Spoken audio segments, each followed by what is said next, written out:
Saladin counted the bodies, he counted the miles, he counted the dying king as already finished. He was wrong. In 1177, 80 Templars and a leper king turned certain defeat into one of the most shocking victories of the Crusades.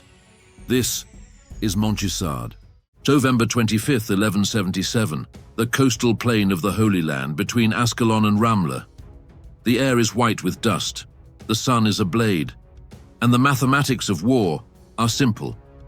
On one side stands Saladin, Sultan of Egypt and Syria, a commander whose reputation moves faster than his horses.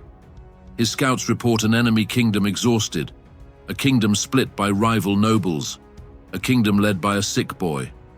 Saladin brings a full field army. Contemporary estimates vary. Chroniclers exaggerate. Modern historians argue the exact count.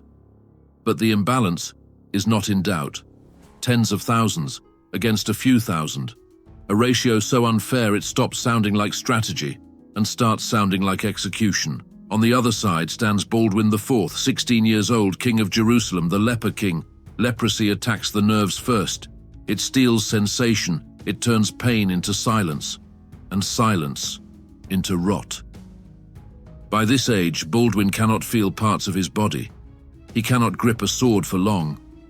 Some sources say he needed help mounting a horse.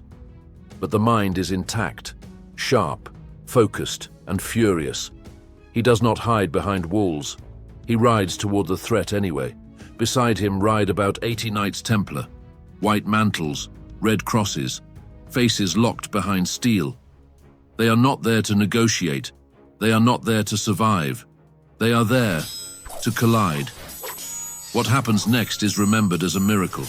But miracles have mechanics, and mechanics leave fingerprints. Tonight, we open the file on Montgisard. The day the Templars proved that on the battlefield. They were not just men. They were a weapon. To understand the victory, you have to understand the clock. Jerusalem in 1177 is a kingdom on borrowed time. Not because the walls are weak, but because the succession is. Baldwin has no healthy heir. He has sisters, nobles circling like dogs, military orders that answer to Rome before they answer to him. And he is dying, in public. In a medieval court, illness is not private, it is political. A king who looks weak invites betrayal. A king who cannot ride invites invasion. A king who cannot feel his own hand invites a knife in the ribs. So Baldwin performs strength. He rides in armor. He appears at councils. He speaks with authority. He becomes a symbol that says, "This kingdom still has teeth." Saladin understands symbols too. In 1177, he sees an opening. He has unified power in Egypt and Syria. He has taken cities. He has humiliated Crusader forces before. His goal is not a raid. It is a decapitation. He crosses the border with speed. He targets the coast. He strikes toward Jerusalem while the harvest is still in the fields. His army is built for mobility. Cavalry that can surround. Archers that can harass. Infantry that can hold. A machine designed to grind smaller armies into dust. Baldwin scrapes together every man he can. Knights from the barons, infantry from garrisons, mercenaries who smell coin and blood. And he sends for the Templars. The Grand Master at the time is Odo de Saint-Amand. Chroniclers call him brave. They also call him reckless, a man who would rather die than bend. Odo brings 80 knights, 80, not 800, not 8,000.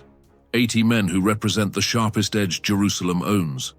They move to Ascalon, a coastal city, a strategic anchor.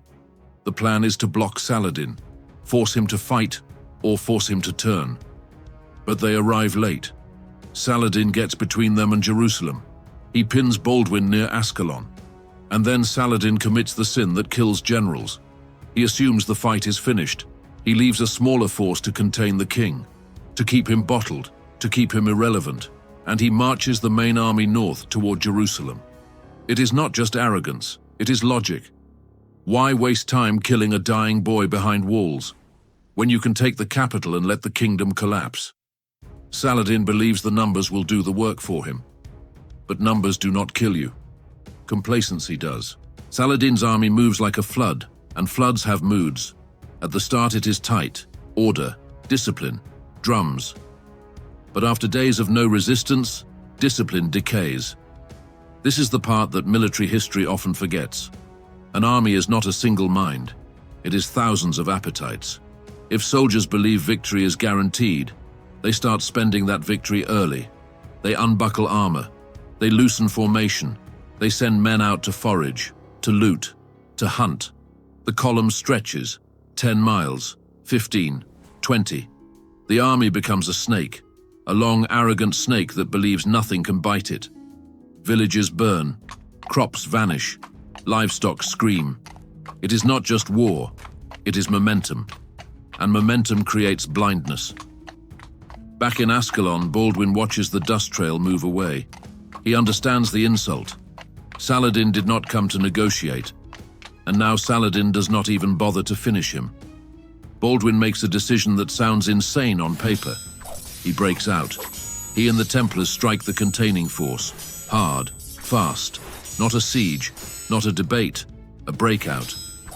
Think about what that requires.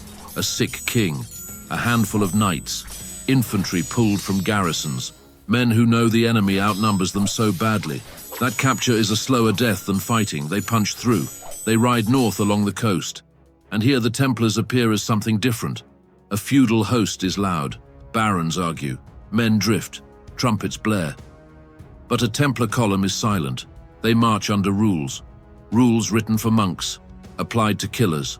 No man breaks formation to drink without permission. No man leaves the line to chase a rabbit. No man panics, because panic is contagious. Silence is not aesthetic. Silence is control. It means every order is heard. It means every hoofbeat carries information. It means the enemy hears you later than he should. They push the horses. They ride the dunes. They use the terrain to hide dust. Baldwin does not ride to Jerusalem to die on a wall. He rides to hit Saladin where Saladin is soft. In the middle. In the baggage. In the morale. This is not a defensive move. It is a hunt. At Montgisard, the battle is not just bodies, it is belief. Chroniclers describe a relic carried with the army, a piece of wood housed in a golden reliquary, the true cross. To a modern viewer, that sounds like superstition. To a medieval soldier, it is a force multiplier. Because a relic does something armies struggle to do. It turns fear into meaning. Baldwin sees Saladin's host. He sees banners. He sees the moving horizon.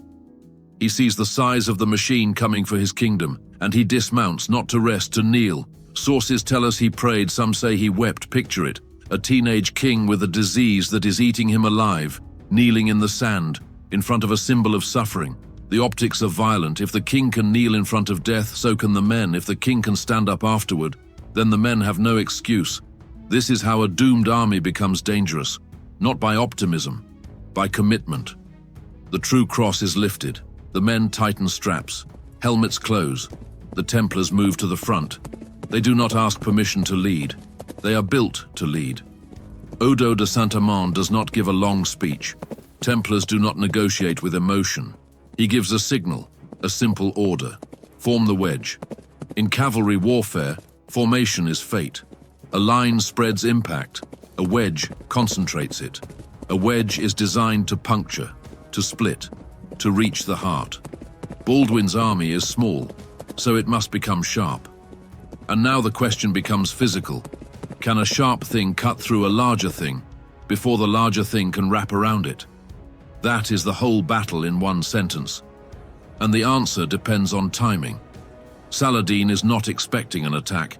He is expecting surrender, or at worst, harassment. His men are scattered. They are crossing uneven ground, a wadi, a dry riverbed that becomes a trap when you need to maneuver. His baggage train is exposed, animals, wagons, loot, water. This is the moment where the math flips. A huge army is strong when it is unified, but when it is spread out, it becomes a series of small problems, and small problems can be solved violently. We need to talk about the physics of a knight, not romance. Physics. A warhorse can weigh 500 kilograms. A trained destrier is muscle with discipline. It does not run away from noise. It runs into it. The rider wears mail, padding. sometimes a coat of plates. Add the shield, add the helm, add the weapon. Together, horse and man become mass. Now add speed. A full cavalry charge can hit 40 kilometers per hour, and kinetic energy scales with velocity squared. That means doubling speed does not double impact, it quadruples it. This is why heavy cavalry was feared. Not because knights were brave, because they were momentum. A charging wedge is not a fight, it is a collision. Saladin's men see the dust, they look up, they finally understand they are being attacked. But they are in the wrong posture. Many are dismounted, many are scattered among wagons. Some have removed armor for comfort. Some are carrying loot instead of weapons. Saladin tries to rally the elite, his Mamluks, his personal guard, men trained to counter shock. But rallying takes time, and time is what the Wadi steals from you. The Templar wedge comes down the hill. No pauses, no hesitation, no warning shot. The first impact is described as thunder. Lances splinter, shields buckle, horses slam into flesh. And then, something worse happens. The wedge does not stop. A normal cavalry charge can stall when it hits dense resistance. It turns into a melee. Men fight in knots. The Templars were trained to prevent that stall. They push through. They aim not for individual kills, but for structural collapse. They ride through the center. They target banners, command, coordination.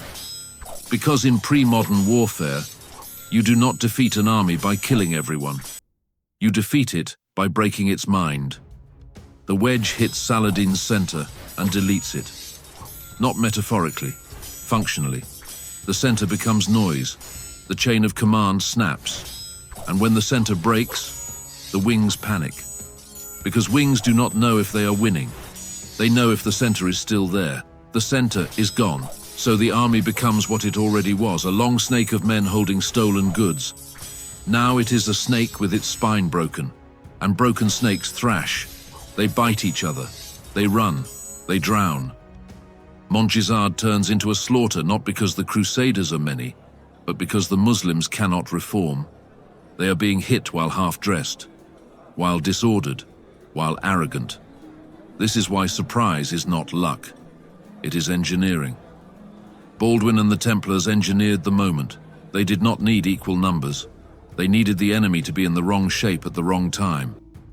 And Saladin was. Once panic begins, it spreads faster than horses. Men stop listening, they start moving, they throw away loot because loot is heavy. They throw away armor because armor slows. They throw away friends because friends are anchors. The chronicles describe bodies along the route, not just soldiers, servants, camp followers. Men caught in the wrong place when the center collapses. The Crusaders do not give them time to recover.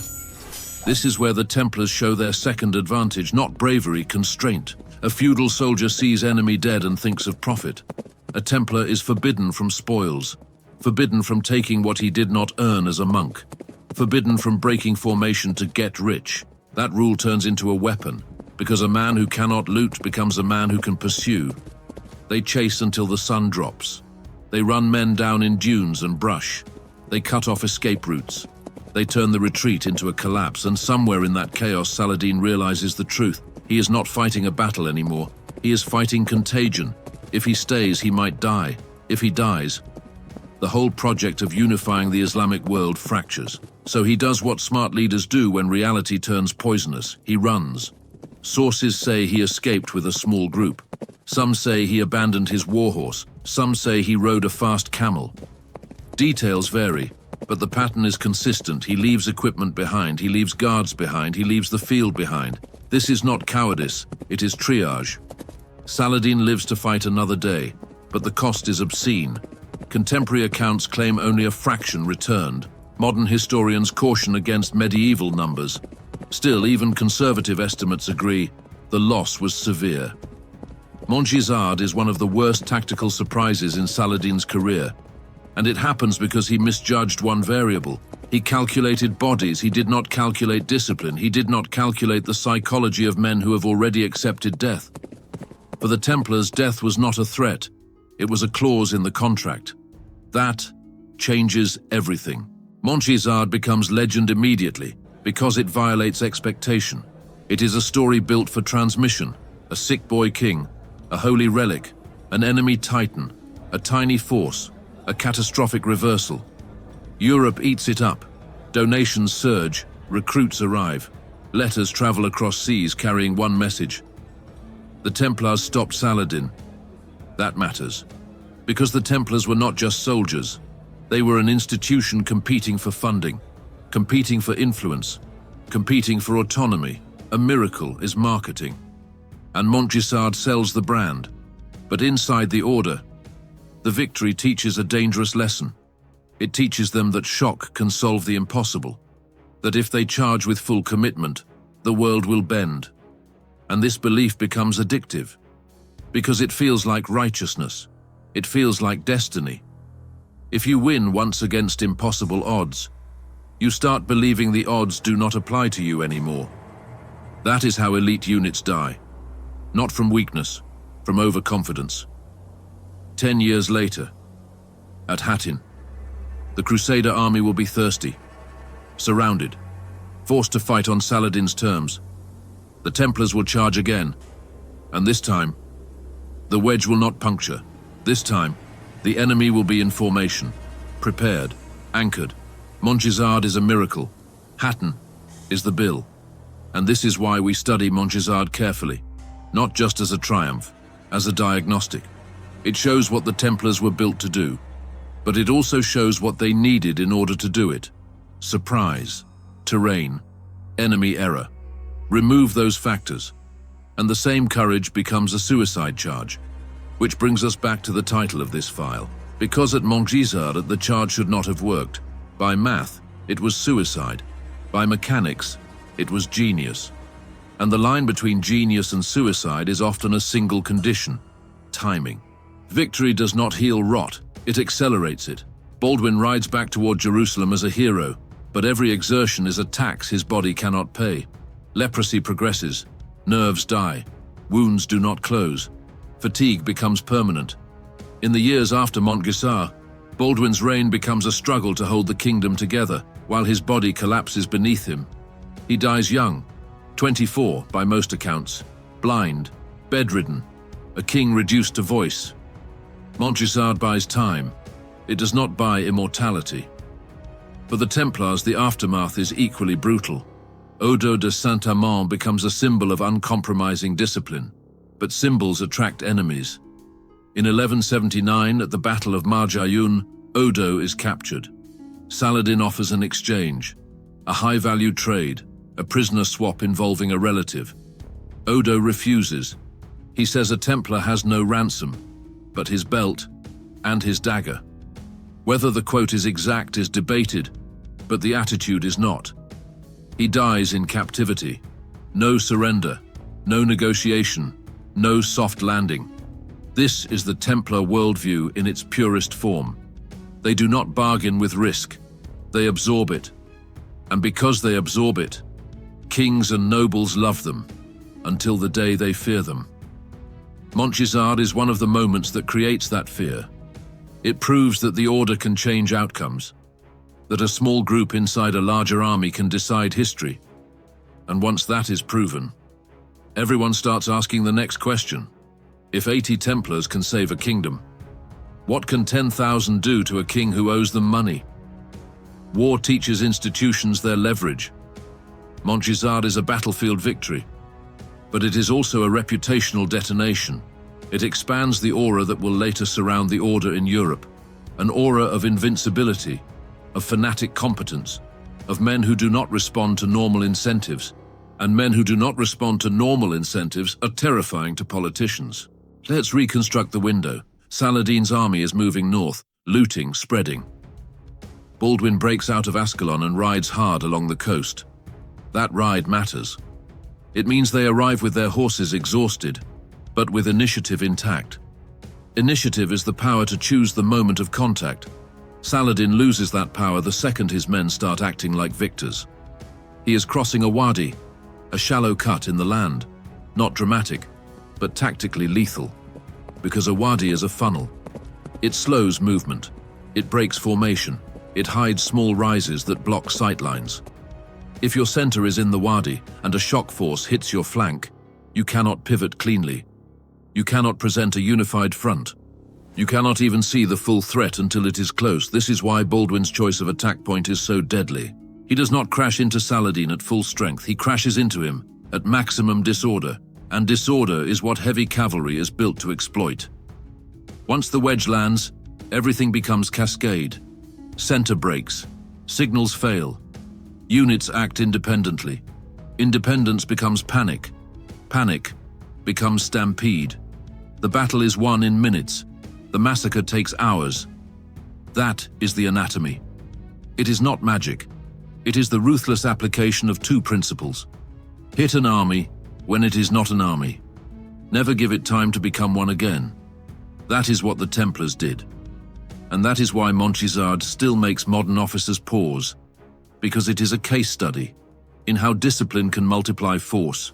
Why do we still talk about the Templars? Is it the treasure, the mysteries, the symbols? Partly, but deeper than that, it is days like Montgisard, a moment when the elite reveals itself, not through speeches, through behavior under impossible pressure.